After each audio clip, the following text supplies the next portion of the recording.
Hello, dreamers, and I know that this is a surprise episode. I normally wouldn't talk about topics such as the Jeffrey Epstein Files, and I'd really love to sit here and gossip about a certain Coldplay concert and a certain kiss cam, but it has been suggested to me that as a matter of public interest that I should perhaps say something about this that's been going on with these Epstein Files. And there is information and news that's constantly flowing through my feed, but I usually just scroll by, because cases like this I really find overwhelming. The content and the material to watch is extensive. I never know what to believe or to think anymore with the way things have been going in the media and on social media. So I'd rather just stick to my little show and talk about what I enjoy talking about the most.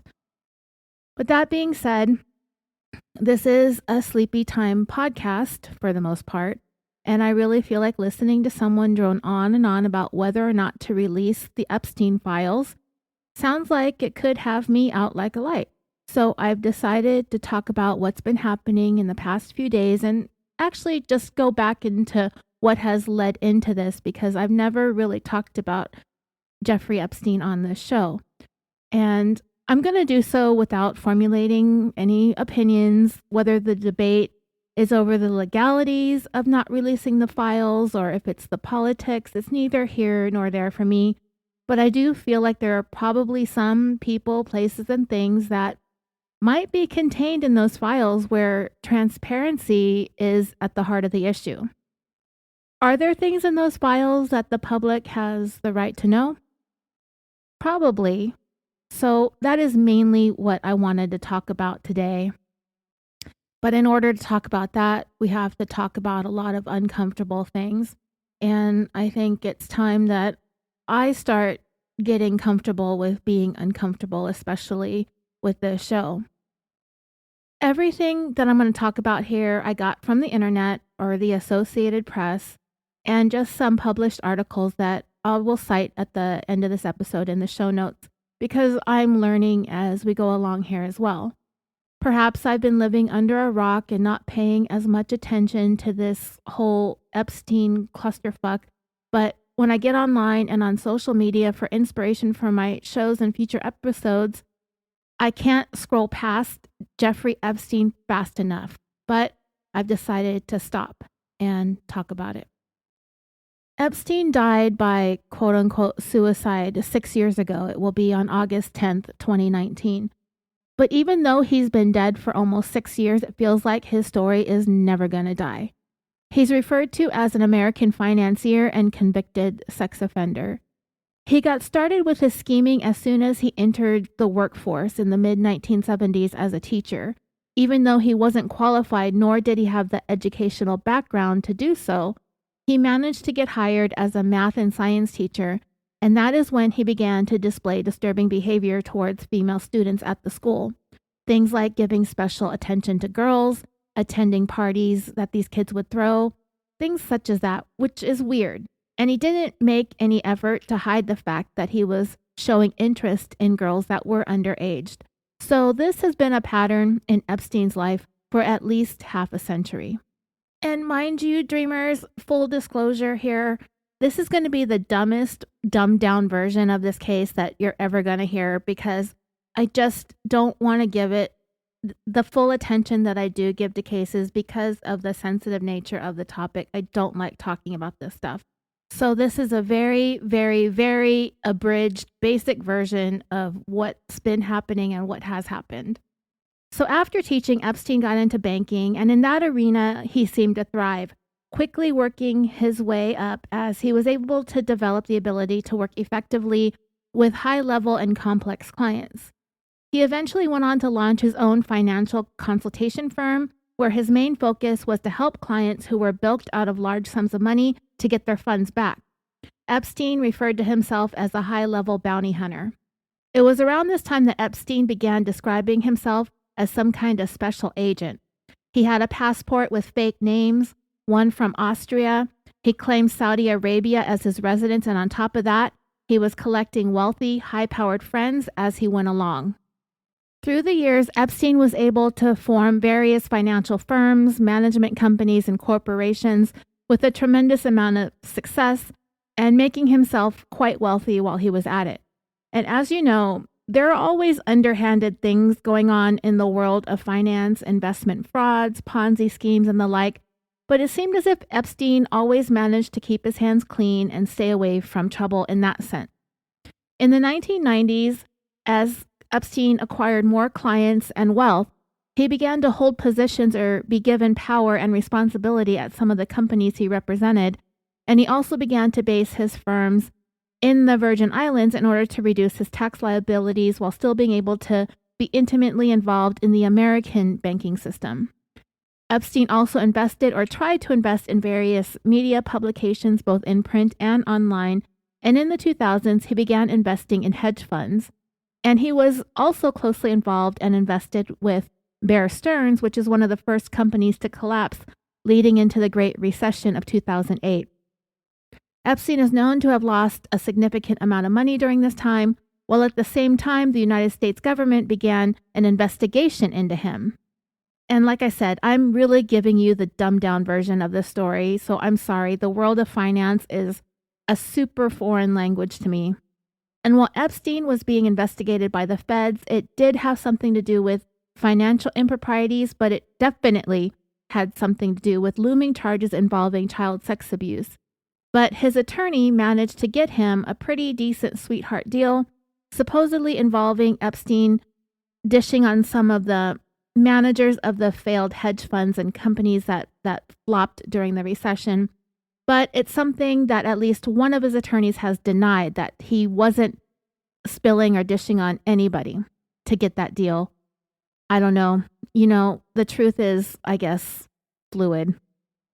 But from there, Epstein continued his various business ventures as well as his proclivity for underage girls. Without getting too deep into the weeds with this, Epstein's legacy is wrought with accusations of an extensive network of sex trafficking and child sex abuse that involved an even more extensive network of friends and associates who were invited to take part in these activities.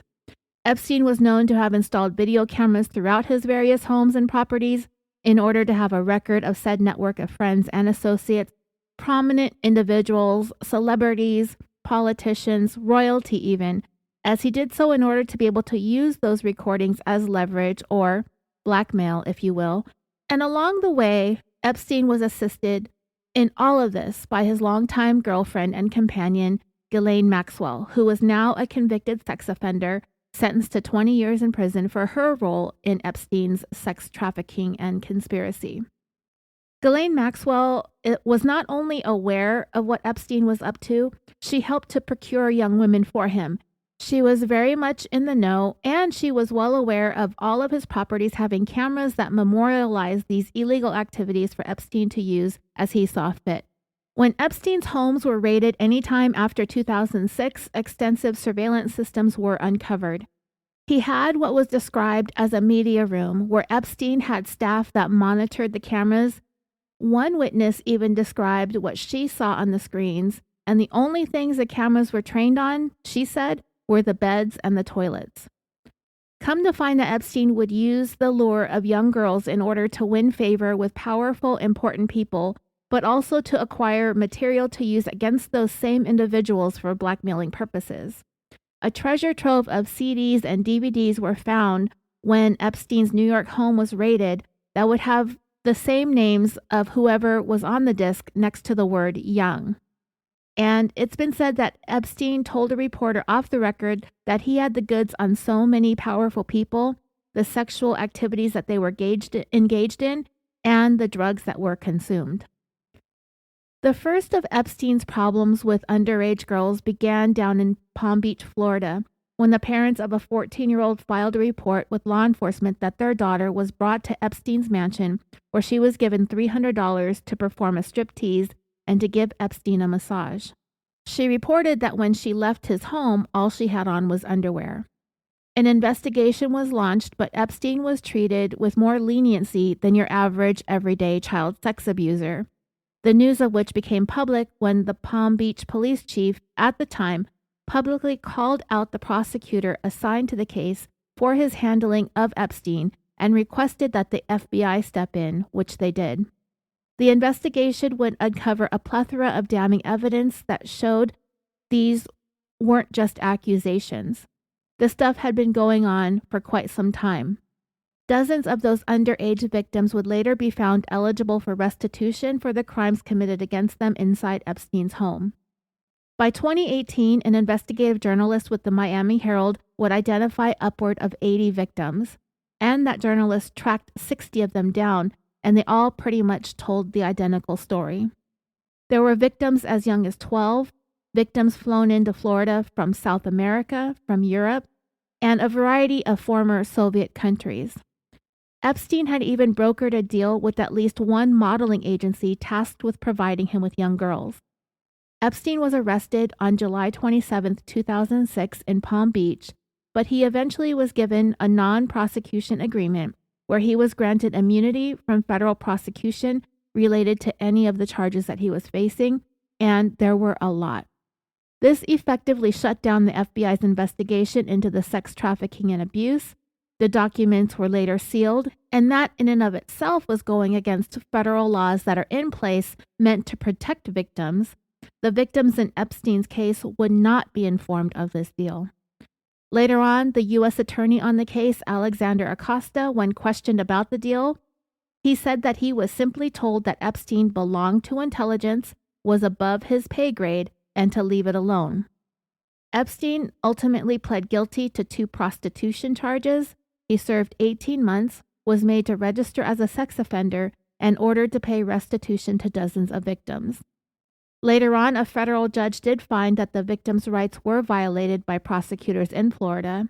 It was revealed that the plea deal was hidden from them, and they were regularly told to just be patient. Eventually, they received their restitution, and it all just kind of died from there. And so the question is, did Epstein serve his 18 months in prison? Well, kinda. He stayed in a private area of the Palm Beach County stockade, which is where low-level nonviolent criminals are housed. He was also eventually able to basically come and go as he pleased from the stockade. He was able to have his own driver chauffeur him around, and this lasted until his 18 months were up. His cell door was never locked.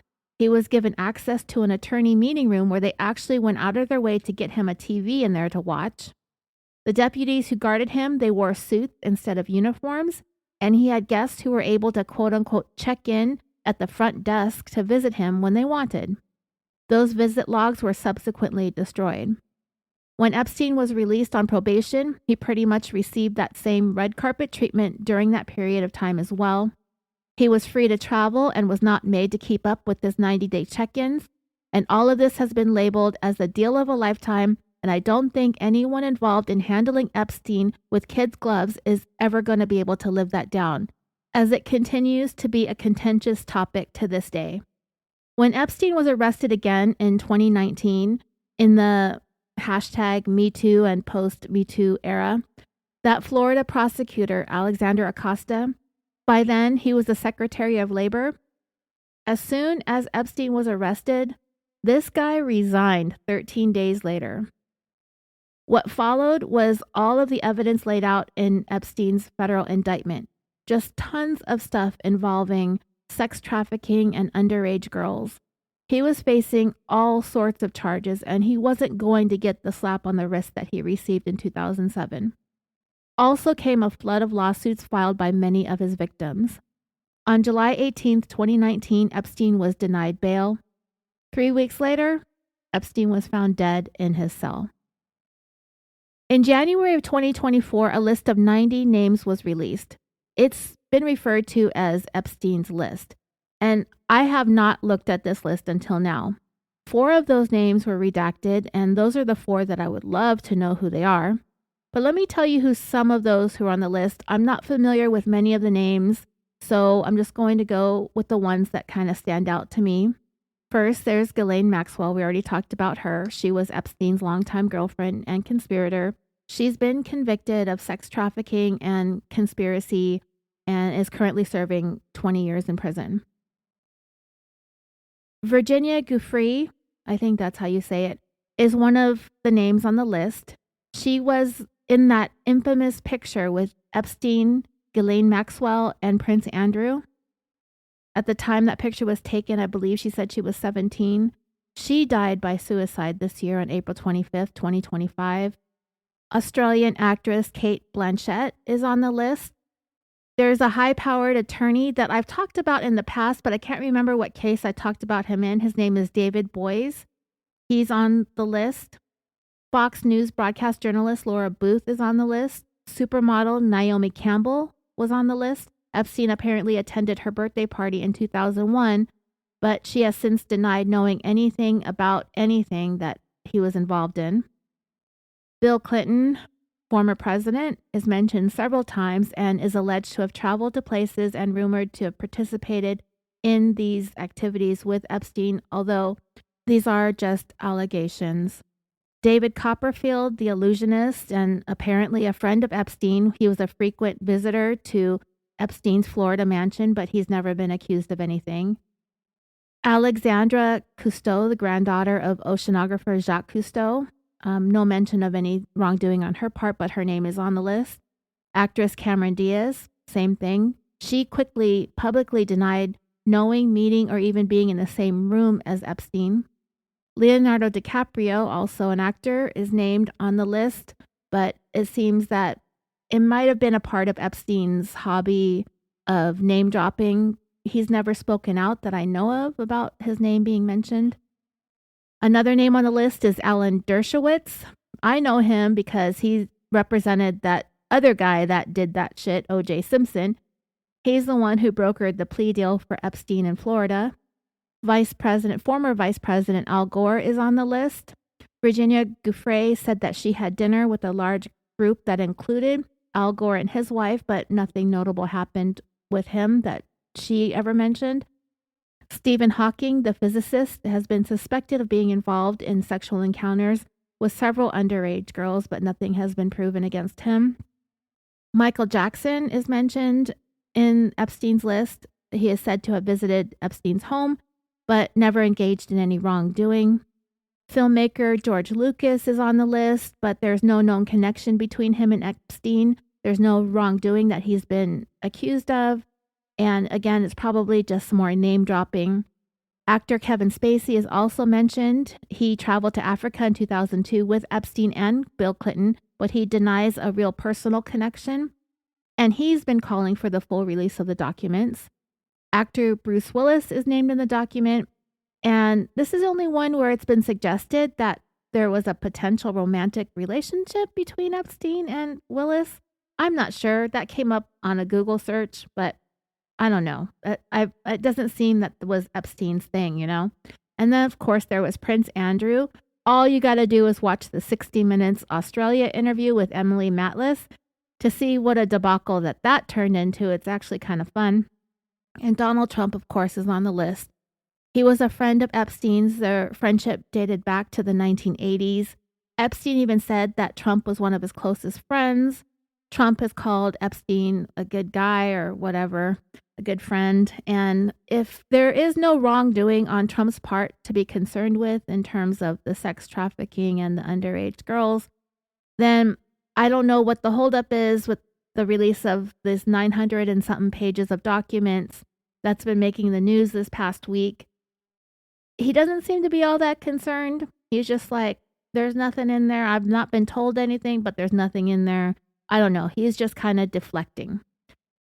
Well, as we know, or really don't know for sure, Epstein died by suicide in jail in New York while awaiting trial for those sex trafficking charges on August 10th, 2019. A few days prior to his death, Epstein was found barely conscious. In the morning, he was laying on the ground inside his cell with some neck injuries, some visible neck injuries. He did have a cellmate at the time. It was a former police officer, a former New York police officer named Nicholas Tartaglione. I don't know how to say it. Sounds very Italian. He was in there with him, but at the time, he was awaiting trial for 4 murders related to some drug debts. He has since been convicted and sentenced to life in prison. Tartaglione has denied knowing what happened to Epstein and how he ended up injured and nearly unconscious, even though he was in the cell with him. It was strongly suspected that Epstein attempted to take his own life at that time, but couldn't rule out that this was somehow possibly staged, perhaps to get him into another wing of the prison. It was possible that he did try to hang himself. It's also possible that he was assaulted by another inmate, or like I said, it might have been staged because it's been reported that his injuries at that time were not that serious. From there, Epstein was put on suicide watch for almost a week, but taken off suicide watch on July 29th. He was put into a different housing unit with a different cellmate. The jail also ensured that Epstein would always be with a cellmate, he would never be alone, and that guards would check on him every half hour. But these things were not in place on the night of August 9, 2019. On that day, Epstein's cellmate was transferred to another cell, but nobody else was assigned to be in there with him. The two guards who were supposed to take turns checking on him apparently dozed off and did not look in on him for a period of about 3 hours. But they ended up falsifying the log that they did check on him as they were supposed to. And on top of that, a pair of cameras trained on Epstein's cell happened to be on the fritz that night and captured nothing, apparently. So at 6:30 on the morning of August 10th, 2019, prison guards discovered Epstein dead in his cell. It was said that prison staff attempted life-saving procedures, paramedics were called, and Epstein was transported to a local hospital, but nothing could be done. And strangely, that same day, both the Bureau of Prisons and the U.S. Attorney General at the time stated that this was an apparent suicide, despite the fact that that determination had not been made yet by anyone.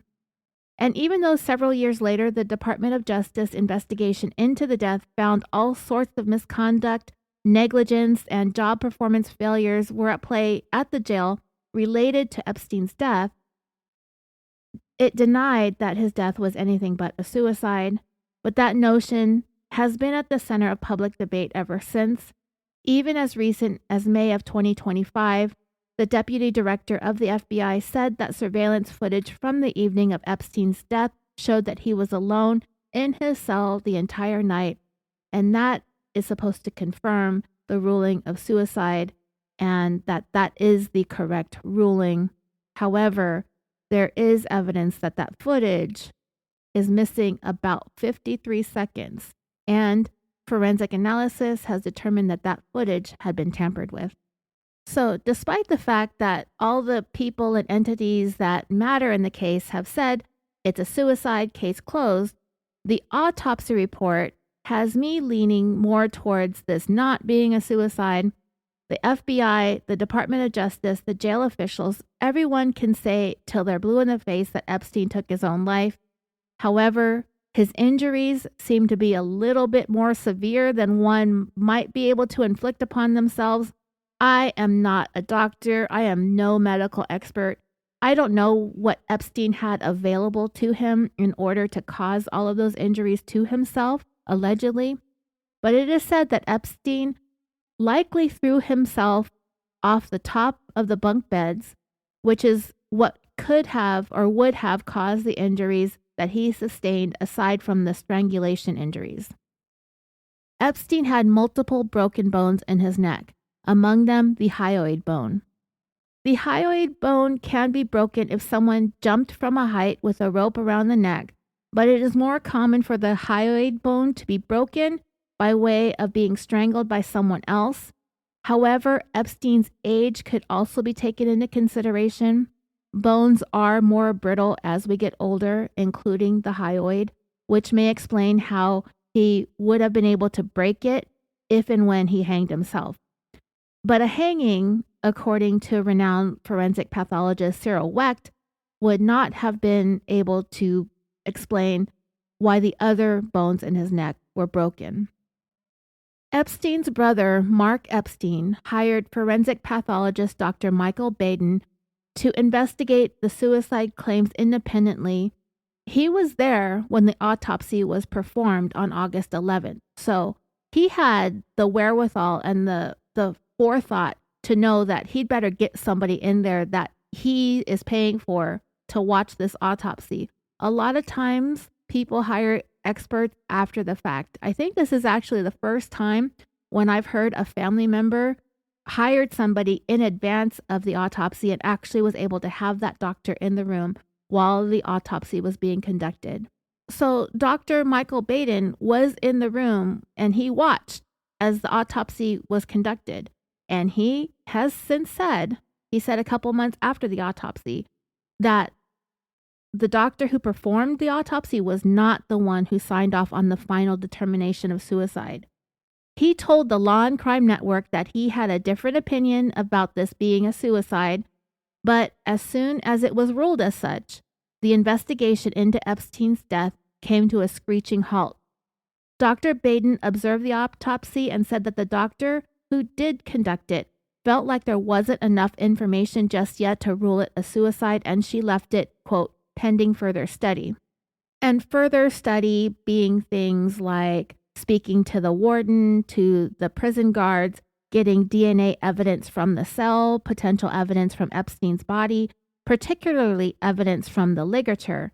All of that stuff needed to be taken into consideration before she could make that determination, but the chief medical examiner stepped in, who wasn't there during the autopsy, quickly ruled it a suicide, effectively shutting down the death investigation.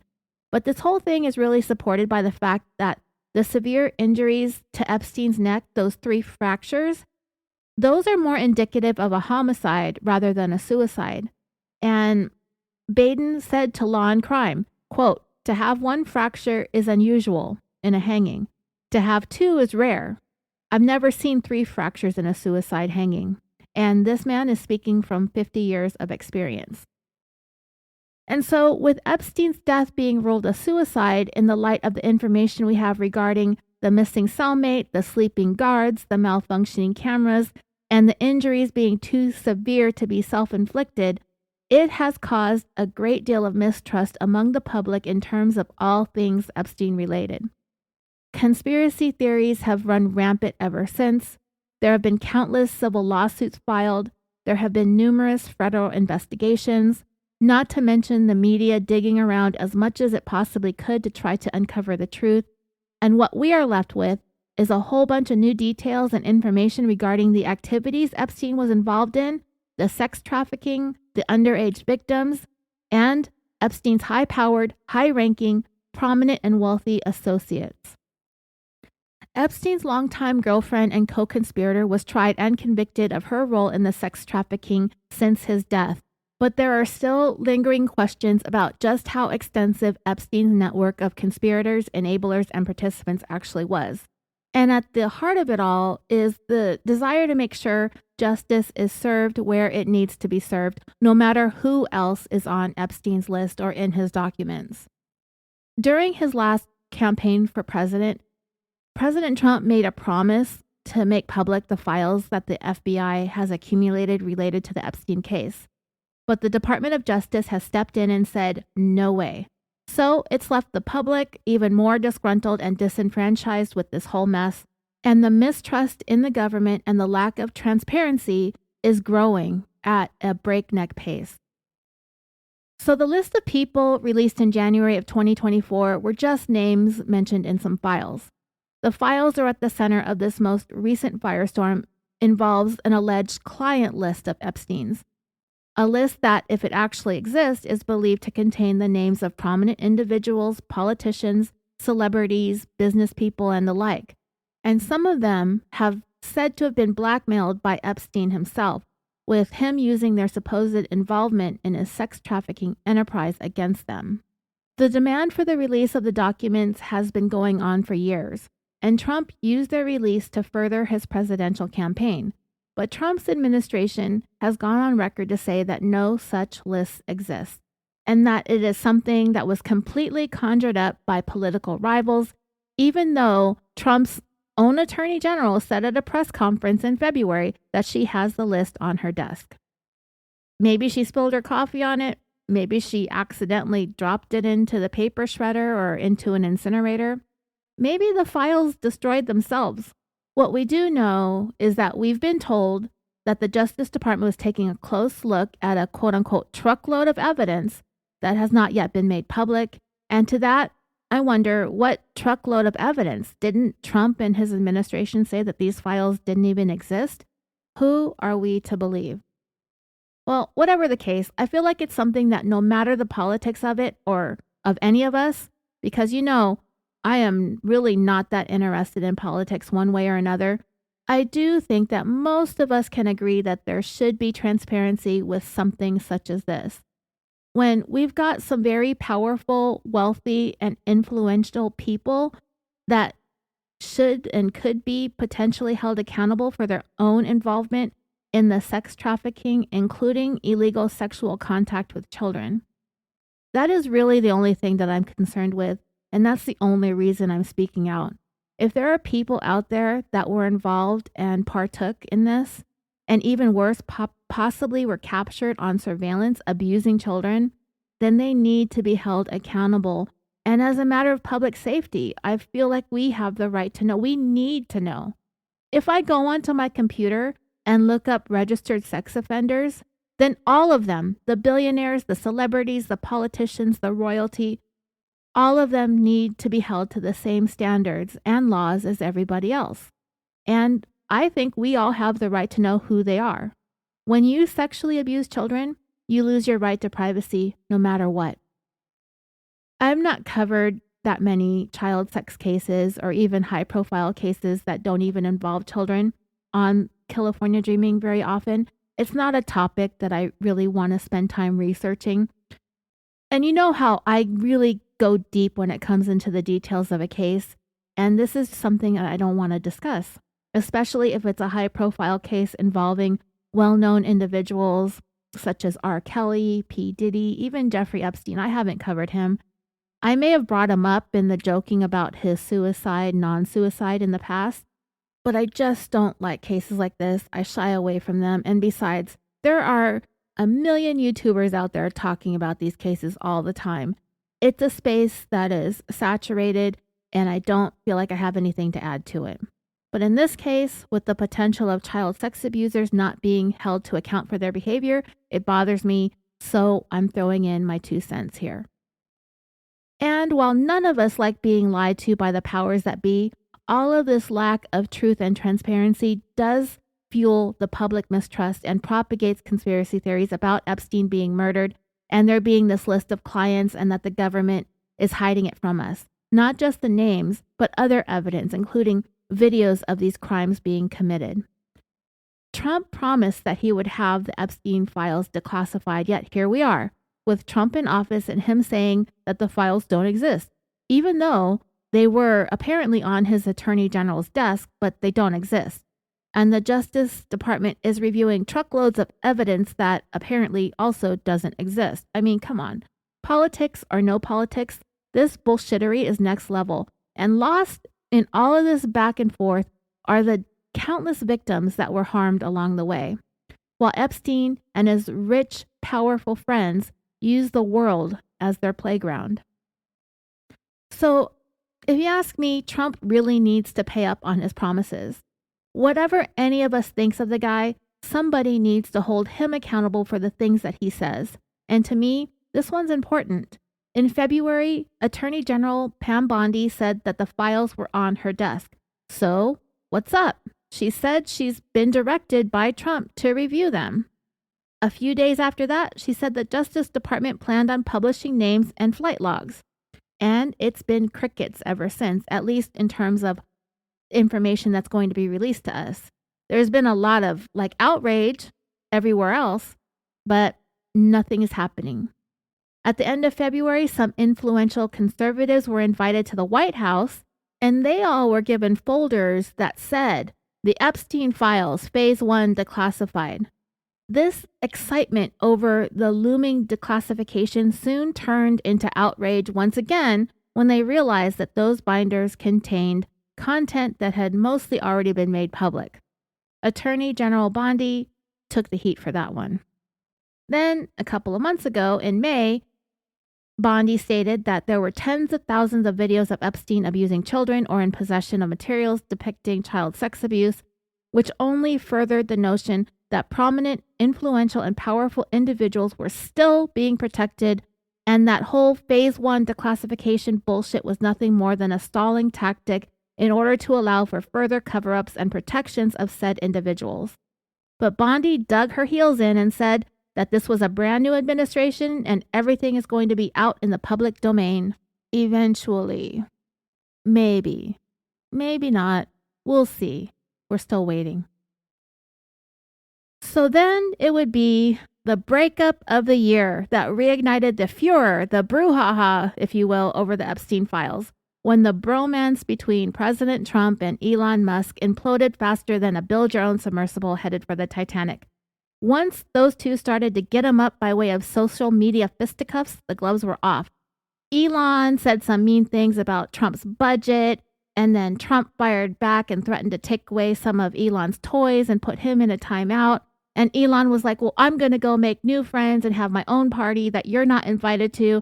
And then Trump was like, well, why don't you go back to where you came from? And Elon was like, you're in the Epstein Files. And then Trump was like, well, I'm going to make my own social media thingy. And then you'll have a real fight on your hands. And Elon was like, what? Let's go. And then that was when the renewed push for the files to be released started. Not that it ever went away. It just got reignited on social media and has been ever since. But very quickly, right at the beginning of the 4th of July weekend, the Department of Justice announced that they, along with the FBI, have come to the determination that everyone needs to just move along here. No stopping, nothing to see, just go on with your lives. There's no client list, there's no files, there would be no further disclosures. Everything has been sealed to protect the victims, and even if Epstein ever lived to go to trial, these documents would not have been fully released. Even then, sorry, okay, thanks, bye. And the DOJ expected the public to just be cool with that. Oh, also, in the name of transparency, 11 hours of footage where Epstein was being housed in his Manhattan jail cell were released. Footage of surveillance inside the area where he was staying. But of all those 11 hours, there were 53 seconds of missing footage that experts examined and found that that video had been tampered with, only making everything surrounding this case even worse when it comes to the conspiracies associated with all things Epstein. The DOJ was also quick to point out that it is the federal government's highest priority to combat the exploitation of children. They basically said that furthering theories about Epstein served no purpose. So releasing to the public the files potentially containing the names of child sex abusers does not help combat the exploitation of children. Okay, so tell me you're a hypocrite without telling me that you're a hypocrite. After the 4th of July, Trump tried to keep going on like business as usual while his attorney general was getting lambasted in the media and on social media, including calls for her to resign. When he was asked about the Epstein Files on July 8th, Trump was like, oh, there's these floods in Texas, like huge water in Texas. We don't need to be talking about that creep Epstein. Can't it just die already? Bondi also tried to roll back on what she said about the files being on her desk. She was like, oh, that was just a pile of things that I have going on, you know, that and then JFK and MLK and stuff like that. All that junk is just clutter or whatever. By July 11th, the deputy FBI director, Dan Bongino, sorry if I butchered that, he threw in his opinion and that he said he was unhappy with the way that that memo was released leading into the 4th of July. So he's feuding with the attorney general over this mess. But Trump has come out and publicly defended her. He's asked his supporters to leave her alone. He went on his social media thingy, whatever it's called, I forgot. And he said that he has the perfect administration and everybody are just being a bunch of big meanies over a guy that just won't ever die, Epstein. But the call for the release of the files has raged on. Trump also defended the FBI director, Dan whatever, publicly, even though it's reported that Trump was mad at him too. So this week, on July 14th, was that Monday? I believe so.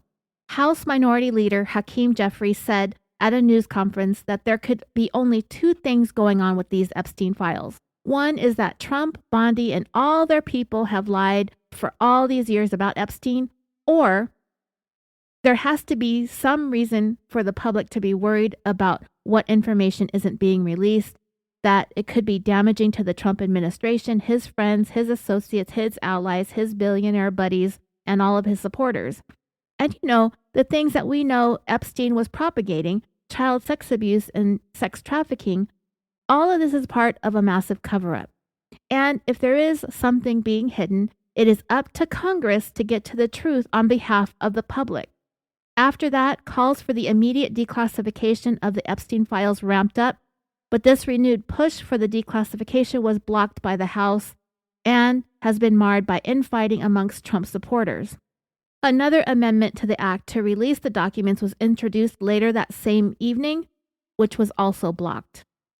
The next day, this week also on Tuesday, July 15th, Trump told Attorney General Bondi that she should just release whatever she thinks is credible, and he said that he has not been told that his names are in the files, which, I don't know. He says he hasn't been told whether or not his name is in the files. I'm skeptical, but I don't believe a lot of anything anybody says these days. Trump just got up there and started talking about Obama and Biden and Russia, deflecting. He further said that he doesn't get the interest in the Epstein files. So yeah, there's that. Trump doesn't get it. Surprise, surprise. So I read this article about the pros and cons of the documents being released. The pros being that the campaign promises would be kept, exposing what Trump referred to as the quote-unquote deep state. He promised to release files, and that really won people over who were and are skeptical of these types of cover-ups amongst the rich and powerful. And in doing so, it could restore some semblance of credibility for the president and to restore his public image, as well as help with all of the negative sentiment surrounding him. And while it looked like he was going in that direction with the release of that binder, that folder, that declassification folder, it didn't really have anything new, and that only deepened the public mistrust. Releasing of the documents, unredacted documents specifically, could potentially uncover the relationships that Epstein had with powerful individuals. And that is a thing that Trump and his supporters have pushed for, this narrative of rampant corruption amongst the elite. It would also expose those powerful and prominent individuals and lessen the scrutiny on Trump, who has not had any wrongdoing related to Epstein alleged against him. But the Justice Department is saying that they've reviewed everything and there's nothing to see, and insists that keeping them classified and sealed is meant to protect the victims. A full disclosure of the documents could also put to bed the theories surrounding Epstein's death, and transparency is really the best way to dispel conspiracies and untruths surrounding this whole entire debacle. And it would also put a stop to all of those rampant conspiracies to give the public the truth, and the speculation and conjecture would theoretically be significantly reduced. In favor of Trump, the releasing of the files could really cause damage to some of his political foes. It could do some damage to opposing parties and prominent figures within those parties, which could strengthen Trump and his reputation. But the release of the files could also be damaging to Trump if it backfires and exposed prominent figures within his party, including himself, potentially, as his ex-BFF Elon suggested on X. Representatives from both sides of the spectrum have called for the release of the documents as a matter of public interest, but also would bring together the various individuals and groups that are seeking justice and closure for the dozens and dozens of people victimized by Epstein's trafficking ring. But like I stated, the notion that the files should be kept sealed and classified has been said to be a means of protecting victims, and that's the main reason for doing so. That there is nothing noteworthy to be found in the files anyway. The cons of releasing the documents include the possibility of Trump and his friends being implicated if unredacted files are made public. Trump's credibility could be further damaged with the middle-of-the-road constituents. If these files contain damning evidence of wrongdoing, then they are going to potentially be used as political weapons, which would alienate pretty much everyone and potentially cause further harm to victims who are never meant to be or wanted to be used as pawns to further political agendas. If there is nothing noteworthy, as the DOJ has suggested, then that would further alienate Trump supporters since they expected some bombshell information to be in those files. That all of this hoopla was all for naught. Like, what did we have to get all this worked up over for in the first place? Another con listed is the potential to set off a wave of global political and economic downfalls, disrupting the work and lives of many prominent leaders and business people. It could potentially cause problems with some of America's allies, with international trade, with global markets. There could be a tremendous political and economic fallout, especially if there are names of any foreign leaders and business people, and it's all because of Epstein's vast international ties. Releasing documents could also cause harm to Epstein's associates who didn't really do anything illegal or wrong. Just because there might be big names associated with Epstein, it doesn't mean that they did anything nefarious or were involved in any illegal activities. At this point, just having your name anywhere close to being associated with Epstein is very damaging, even to those who are innocent. There is also the impact that the release of these documents could have on the victims and their privacy, leading to potential legal troubles and legal fallout. What it all comes down to is trying to find a balance between keeping promises, transparency, protection of victims, the seeking of justice, and the ethics of it all due to the potential for the identification of victims, their rights to privacy, and the further harm that could be done to these victims. For me, I would like to see people do what they say that they're going to do. If you make a promise, keep it. And nobody is really interested in causing more harm to those who are victimized by Epstein and his network. What we want, and really what we need to know, is who harmed children and who helped to enable that harm to take place. And those people need to be made to face the consequences of that. The message needs to be sent to the rich and to the elite that gone are the days that these people can behave with impunity.